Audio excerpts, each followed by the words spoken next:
Reject.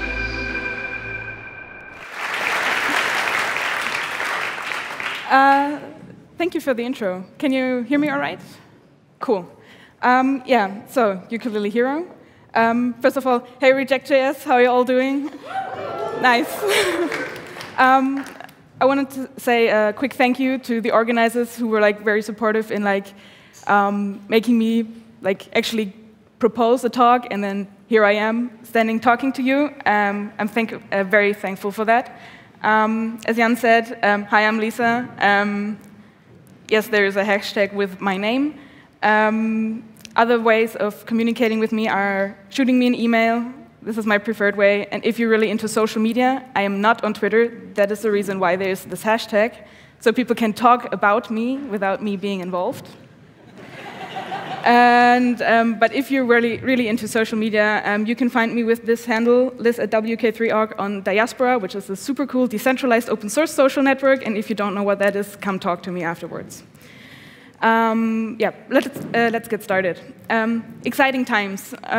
We saw in the first talk hardware hacks with JavaScript, and it feels like every day there's something new. We get new browser APIs, we get a new standard is released, or a new best practice, or somebody has an opinion on something, and somebody else has a different opinion, and you think what is my opinion on that thing? Yeah, and there's all these things that come up, and all the things that I read about, and I feel oh my god, I really want to hack on this. I want to get my hands dirty. I want to build something that's cool with all the stuff that is now available, and I can just do it in JavaScript because the entry level to all these things is so low. The thing is, I don't know where to start. I spend my day job mostly writing CSS with a little bit of JavaScript, and we're using Ember, and there's not much time to experiment on all these things that are so crazy and so cool. So I have no entry point really, and also what would I build? Because I'm working at Travis CI, and we build continuous integration software. But this is nothing that I would do as a pet or hobby project, where I would rather do something else with basically anything else that is fun, really fun for me as a programmer. Something that's also fun for me are video games. I've been a fan of video games for a long time. I spent a lot of time in my youth playing video games. And I think I've only grown more attached to them as I learned to program, because I started to think about what is actually happening in the back of a video game. And I started to think about how game design works, and what is it that infests people, really making them obsessed with playing a game. Yeah, so reasons why. And I thought a lot about that, why I like video games so much. And it's the combination of all the things, basically. You not only have visual and textual and audio information that goes into that, it's the combination of those and the set of rules that a game gives you to explore, and explore not only the input and decide on the output of a game, but everything else that is in between. And the thing that blew my mind at one point was, wait, I can control basically every aspect of a game with code that I write. And from that point on, it's okay, games are basically the canvas of what I can create, and what I can make aside from a web app. Yeah, so this is basically the thing where I say games are art, because a lot of people don't think that is true, because for them, video games are shooting people, which is still a big part of the game industry, but this is not the part of the game industry that I like and that I really, really, really, really love. So this is more about being creative with a medium. So back in the beginning, there's lots of technology, especially on the web platform. There's lots of technology that we can work on with JavaScript. And then there's video games as this medium that is defined by its creativity. And those two together are just awesome. And I like awesome. Do you like awesome? I thought so. Yeah, so This talk is called Ukulele Hero. This is why I'm introducing Ukulele Hero to you now. People who are somewhat familiar with a similar sounding game called Guitar Hero. It's like, I don't know if you heard of it. It's a musical game where you basically play along to a song, and you have a plastic guitar that is like aims to give you the feeling of like really being able to play a guitar. And I thought, well, there's this new cool thing, which is like the Web Audio API. And 1 year ago, basically exactly 1 year ago, at last year's Web Audio Hack Day, there's one this Saturday as well, I, for the first time, touched the Web Audio API, and it was kind of like, oh my god, there's so much stuff going on that I have no idea about. I want to know more. And this is like, I started a lot about reading about the Web Audio API, not understanding anything, and reading more about it, and still not understanding anything. And this is like a long process that at one point accumulated in this talk. So, woo. Yeah. So I'm gonna play the game now with you or for you, and I hope you'll enjoy it. I'm kind of proud of it, but it doesn't look that good. So this is like, disclaimer, this is a hack. This is in no way, any way, like, something that I would show it to my friends, and since we're all a community, you are my friends, so I will show it to you. So this is demo time now. I brought a ukulele, and I will now very elegantly switch to my play screen. So yeah, matching slides and game. So we start. I get some. I will get audio information from the microphone from the computer with get user media. I did not click right. Share, please. Does it say share? I can't even read it. Built-in microphone. Yes, please. Share selected. And it doesn't work. That's great.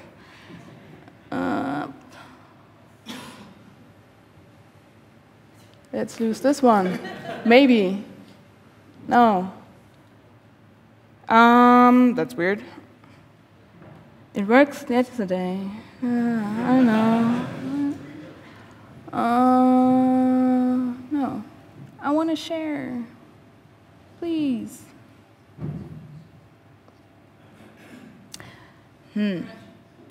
Okay. Does someone of the audio people know anything about this? Okay, let's do it. Oh, damn it. I also did not prepare a recording of what I would do. Me. Great. So what would happen is that I would get to a list that would tell me like to choose a song, one of the songs that I prepared. It would analyze the song live in the browser, which is like really everything this is about, and then draw and yes. Sorry? It doesn't work in Chrome because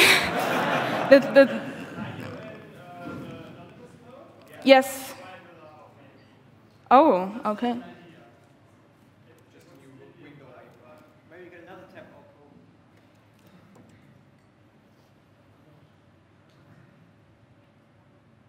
No.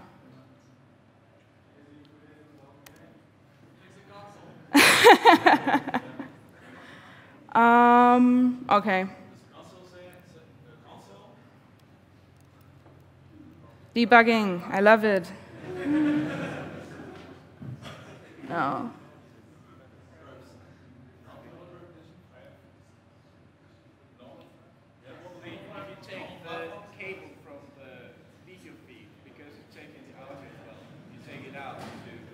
You think?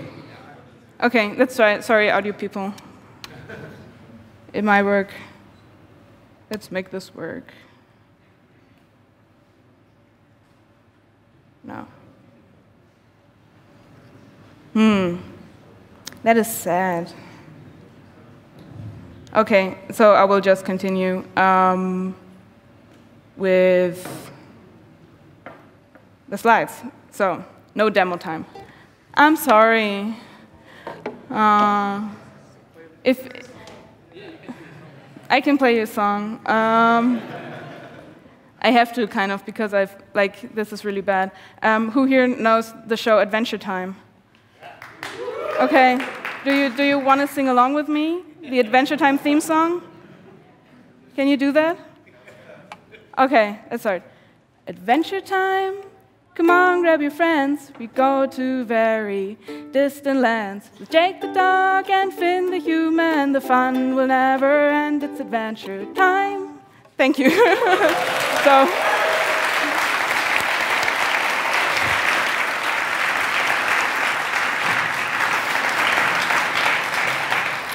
just imagine that with basically a little illustration of the charts I was playing, but yeah.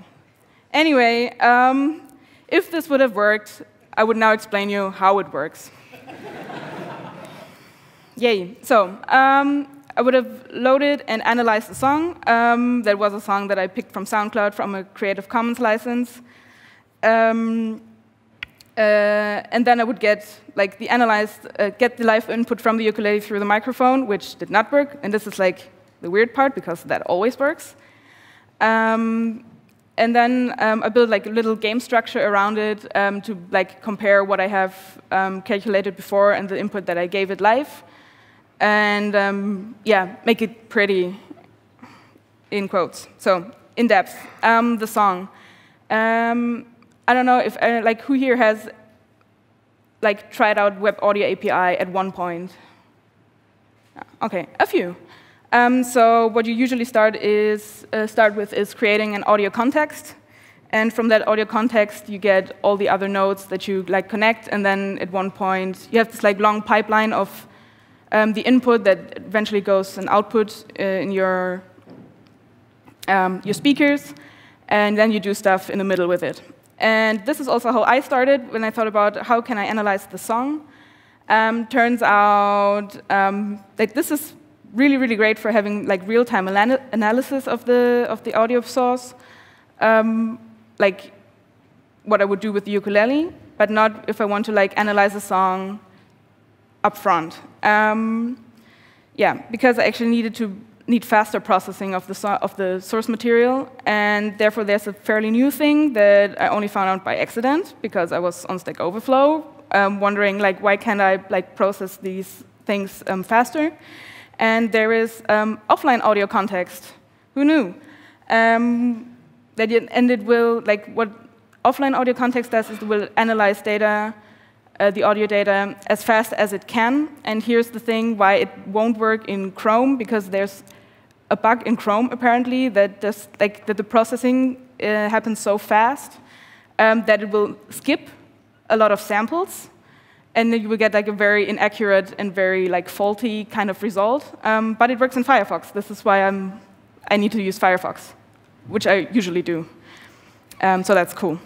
Offline audio context, as opposed to the usual audio context, takes 3 arguments. The first one is the channel, or the number of channels you want to have. The second one is the length of a buffer, and the third one is the sample rate. And these are all very weird things that you need to give to an audio context. And I also had no idea. This is why we have a little intermission, where I try to explain these things to you, because nobody explains them on the internet, really. And it was a long journey through a lot of Wikipedia entries and Stack Exchange physics kind of things. OK. I think I understand it. And everything starts with sound. So let's take a step back from web audio and talk about physics.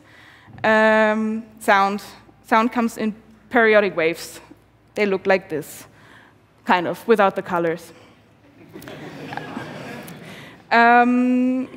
Yeah, so we have different kinds of wave shapes. In this case, it's a sine wave, so it's very even. And the interesting thing about these waves is that we can measure them, and we measure the frequency, which is the pattern. I can't play it in. The number of times the wave pattern repeats within a second. So you have like the wave pattern starts at 0, it will peak to the top, it will peak down, and then it will hit 0 again, and this one cycle of the one cycle is basically the number of times this repeats within a second is what we call the frequency. It's measured in hertz. So when I go back to this one, the pink wave will have like a very high frequency because it repeats more often, and the red one at the top will have a low frequency because it takes longer to repeat itself. What does this tell us? So you might be familiar with another word, which is pitch. And the pitch is basically just the way we perceive these frequencies. So a high frequency is perceived as a higher pitch, and a low frequency is perceived as a lower pitch. That might sound simple, but it took me a long time to understand that. But now we know that, we can go a bit further. Because for the analysis of audio data, we're talking about sample frames. And this is back to like the 3 arguments that we need. One was channel, then we have the buffer size, and then the sample rate. And the here's a diagram that kind of shows where channels and samples and frames fit together. So channels are played in parallel. In this case, we have 2 channels, stereo. So we have a left channel and a right channel. We can also only have 1 channel, which is what I was using because it's way easier to like do math with only 1 and not 2, or even 6 channels, or you can go up to 32 if you want, or if you have like a real use case. And per frame, all the samples of the samples of a channel are played in parallel in 1 frame. And then you go frame by frame by frame and have samples per channel per frame. And this is like the way we analyze the audio data in respect to time. And so what are now the length and the sample rate that we give to the audio context? Length is the size of sample frames. So, and the sample rate is the number of sample frames per second. So I chose 1 channel so that I can have a sample rate of 44,100 hertz. This is like the number of frames that we pass per second. So 44,100 frames per second. And the length of the buffer that we need to store this data is basically this amount of samples per second, which is why I chose a sample an audio sample of 60 seconds, so I would need the length of the sample rate per times the seconds. I hope I said that right. Yeah.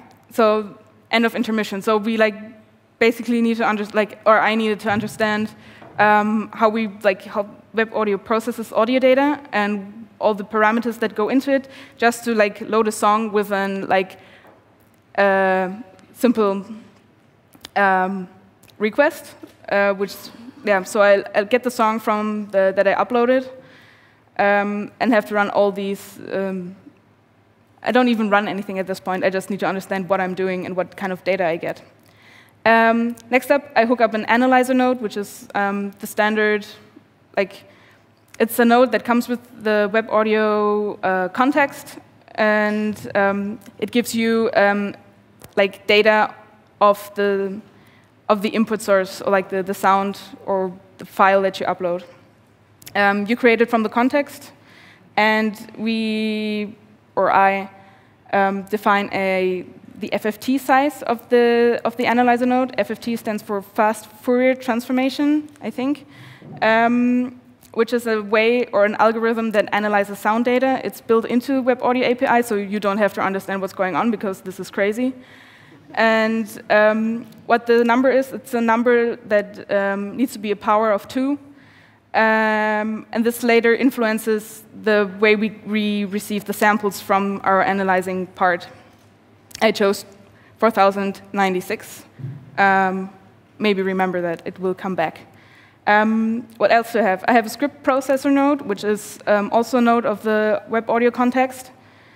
And the way this works is, the fun thing is actually that the documentation already says that the script processor node is deprecated without having the successor, which is the audio worker, implemented in any browser, which is, yay, I don't know. Yeah, so I basically needed to work with something that is already deprecated because the successor is not yet there. Cool. But it works. But the processor node gets 3 arguments. The first one is also by the power of 2. It's the amount of samples it takes for one cycle of processing, and an output input and output connections, which is in both cases 1 for me, because I like to keep things simple so that they work. And the processor node comes with an on-audio process event. And here's an interesting part where I hook up the analyzer node to get the data. And the data that we get is called byte frequency data. And I think it's time for another intermission because I talk a lot and I talk fast, and this is all these weird words. The FFT data that we get from the analyzer node, it looks like this. In my case, I would get an array that has a length of 161 elements in an array. This is calculated from the original sample rate from the audio context, divided by the sample rate of the script processor node, which in this case yields 161. So I can adjust these numbers to get more or less. And every element in itself is an unsigned uint8 array, which is an array-like structure for dealing with binary data in your browser. And each of these arrays has 2048 value pairs, and this is half of the rate that I gave to the analyzer node, which was 4096. So I get half of this. So you need to remind yourself that you will always lose you will lose a lot of information or samples along the way. So start high, and you will, in the end, you need to get something that is still kind of a decent output. How does the data within I call them uint8 arrays, but I don't know, look like? They look like this. So you always have a key and some value. And the first, I had this in my console. I was like, what is this? I thought about I would get a frequency or something, and then something related to the frequency, because that's what the thing should do, analyze my audio data.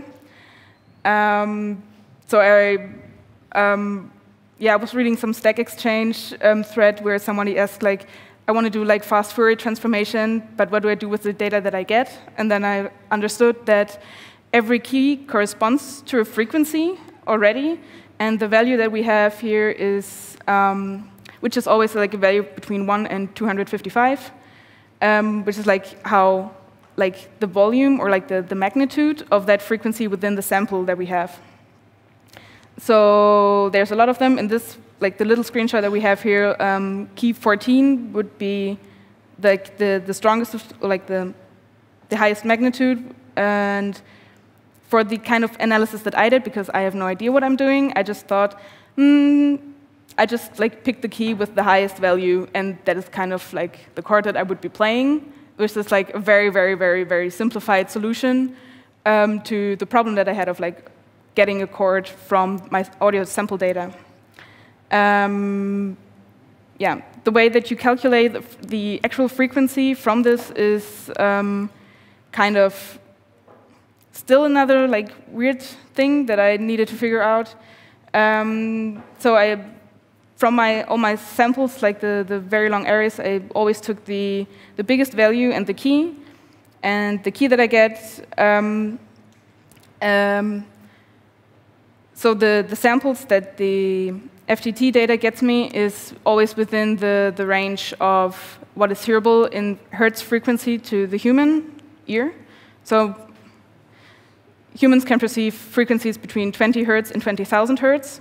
And in the beginning, I started with 44,100 hertz, and I will lose like kind of half of it in the analyzing process. So I would still end up with more frequencies available to analyze than humans can hear, which is cool. So I can like cover all that. And the range that I then get is then divided again by the keys, so I can recalculate the key that corresponds to a frequency. And once I have the frequency, I can look up what this would be as a musical note, because those are just basically every frequency corresponds to a musical note. This would be so much cooler if you had actually seen the game. I'm sorry.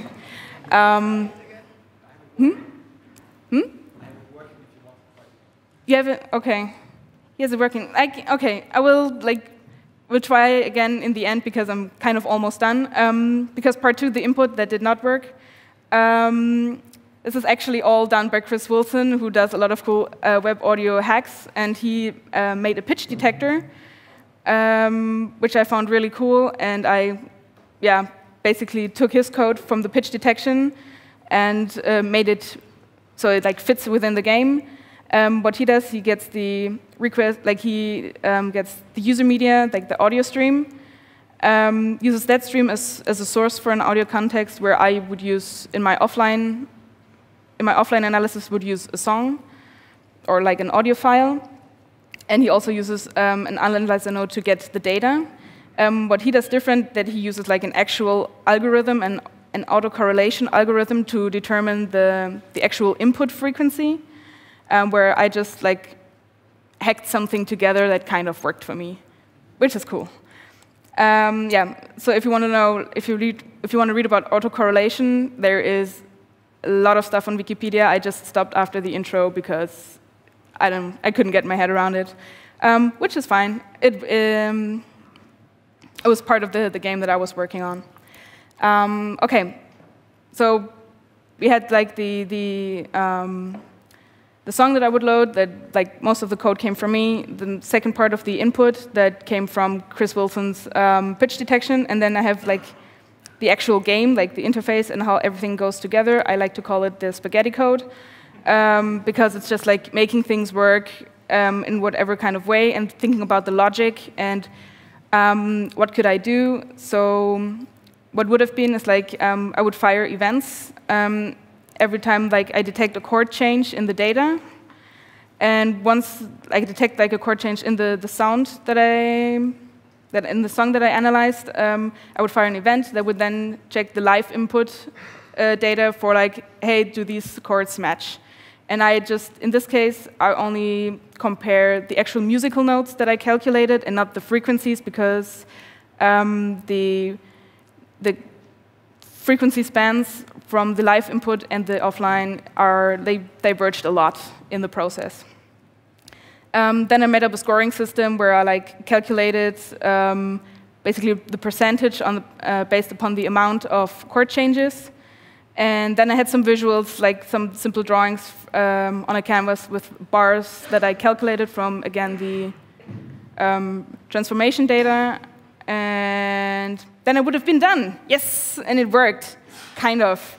I will try again now for some reason. What browser did you use? Same? Cool. Yeah, maybe it was just weird. One last time. No.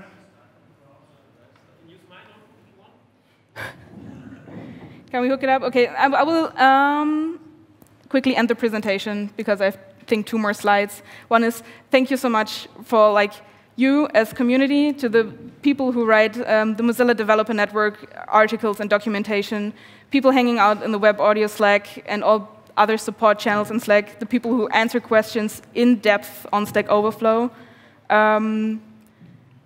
This is like, I like this community because we help each other, and I like the thought of like having communities to support all the people like me who have no idea what they're doing and still like spend a lot of time hacking on stuff. And I would like to thank all the people who like open source their things so that I can use them, build upon them, and develop things further. And thank you. Also give an applause to yourself because you're part of that community.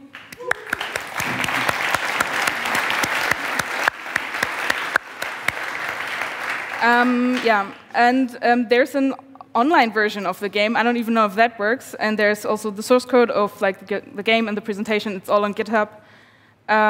If you're interested, and if there's a lovely person who has it working on their computer, yes. Thank you.